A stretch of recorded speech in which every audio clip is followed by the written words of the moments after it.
John the Fearless, Duke of Burgundy, a man of power, a man of ambition. His name struck both fear and respect in the hearts of many. Welcome to Cryptic Mystic Vault, where we decode enigmatic symbols of history born into a world of wealth and influence. John inherited not just a title, but a legacy of dominance and unyielding authority. He ruled the Duchy of Burgundy, a land of vast riches and strategic importance. Its fertile lands and bustling markets were the envy of many.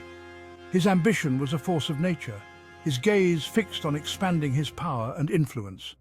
He was relentless, always plotting his next move. He desired to be the most powerful man in France, a position that would pit him against the very throne itself. His aspirations knew no bounds, but fate, as it so often does, had other plans. The wheel of fortune turned, and with it came unforeseen challenges. John's Burgundy was not just a duchy, it was a kingdom in all but name. Its influence stretched far and wide, a testament to his leadership. It stood as a bulwark against the English, a key player in the tangled web of the 100 Years' War. Burgundy's military might was formidable, yet while the English were a threat from without, it was the internal strife that truly threatened to tear France apart. The kingdom was rife with discord. The kingdom was a battleground not just of armies, but of ideas, of ambition, and of bitter rivalries.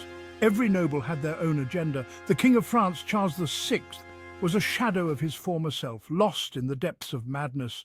His incapacity left a power vacuum. His court was a viper's nest of intrigue and betrayal, with factions vying for control of the powerless monarch. Alliances were fragile and ever-shifting. It was in this cauldron of chaos that John the Fearless sought to forge his destiny. He was determined to rise above the turmoil. But his path to power was paved with the blood of his enemies, and the ghosts of his past would come back to haunt him on a fateful day on the bridge over the Seine. His ambition would lead to his ultimate downfall. France in the 15th century was a realm consumed by turmoil, a land where uncertainty and fear reigned supreme. The 100 Years' War, a brutal and protracted conflict, raged on, leaving the country scarred and vulnerable. This war, which seemed to have no end, devastated the land and its people, creating a landscape of ruin and despair. The English, led by the ambitious Henry V, had gained the upper hand, their victories shaking the very foundations of the French monarchy. Henry's strategic brilliance and relentless pursuit of dominance left the French forces reeling. Amidst this chaos, the French court itself was fractured, a house divided against itself. The nobles, once united under a common cause, now found themselves embroiled in bitter disputes and power struggles. The king's madness created a dangerous power vacuum, a void that ambitious nobles like John the Fearless were all too eager to fill. His erratic behavior and inability to lead left the kingdom in a state of disarray. John sought to expand his influence, his actions fueled by a potent mix of personal ambition and a desire to restore order to the fractured kingdom.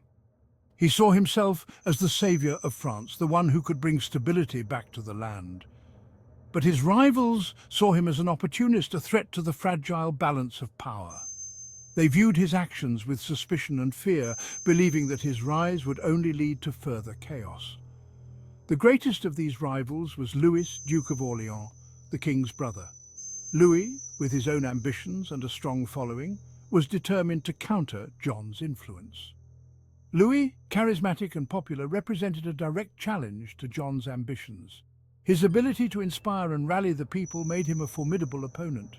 Their rivalry, born of political necessity and fueled by personal animosity, would plunge France deeper into chaos. The court became a battleground, with each side vying for control and influence.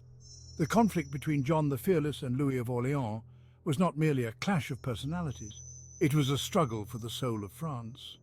This power struggle would shape the future of the kingdom, determining its fate for generations to come. The rivalry between John the Fearless and Louis of Orleans escalated with terrifying speed, fueled by deep-seated animosities and political ambitions. Pushing France to the brink of civil war, a conflict that would tear the nation apart for years to come. Each duke commanded the loyalty of powerful noble families who were ready to fight and die for their leaders, their banners rallying supporters to their cause, symbolizing the deep divisions within the kingdom. The conflict, known as the Armagnac-Burgundian Civil War, was a brutal and unforgiving affair, marked by betrayal and bloodshed. John, a ruthless pragmatist, was not afraid to use violence to achieve his goals, seeing it as a necessary means to an end. He ordered the assassination of Louis of Orléans, a move that shocked the entire nation. This shocking act shattered any pretense of unity within the French court, leading to widespread fear and uncertainty. The assassination sent shockwaves through the kingdom, igniting a firestorm of conflict. It was a declaration of war, a clear and unmistakable signal of the coming storm, a clear sign that John the Fearless would stop at nothing to consolidate his power, no matter the cost. The Armagnacs, named after Louis of Orléans' father-in-law, the Count of Armagnac, rose in open rebellion against John and his Burgundian faction, determined to avenge their fallen leader. France, already reeling from the English onslaught, was now consumed by a bloody internal conflict, further complicating its dire situation. The Civil War further weakened France's ability to resist the English, leaving the nation vulnerable to external threats. It was a self-inflicted wound, a devastating blow to the kingdom's stability and unity, a testament to the destructive power of ambition and rivalry, showing how personal vendettas can lead to national catastrophe.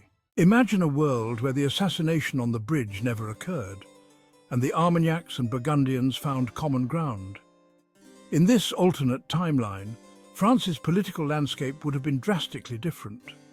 United under a single banner, the Armagnacs and Burgundians could have forged a stronger, more centralized French monarchy. This newfound unity might have accelerated the end of the Hundred Years' War, leading to an earlier consolidation of French territories. The ripple effects of this harmony would stretch far beyond the battlefield. With internal strife diminished, France could have emerged as a dominant cultural and political power in Europe much sooner. The absence of prolonged civil conflict would have meant a more stable and prosperous France.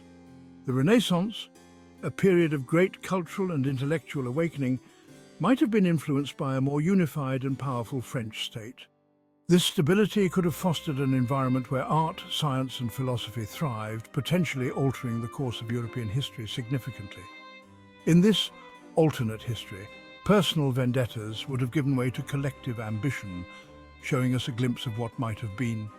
A France unbroken by internal conflict, leading the way in a brighter, more unified Europe. Don't forget to like, comment, share and subscribe for more mind-blowing discoveries and thrilling adventures into the past.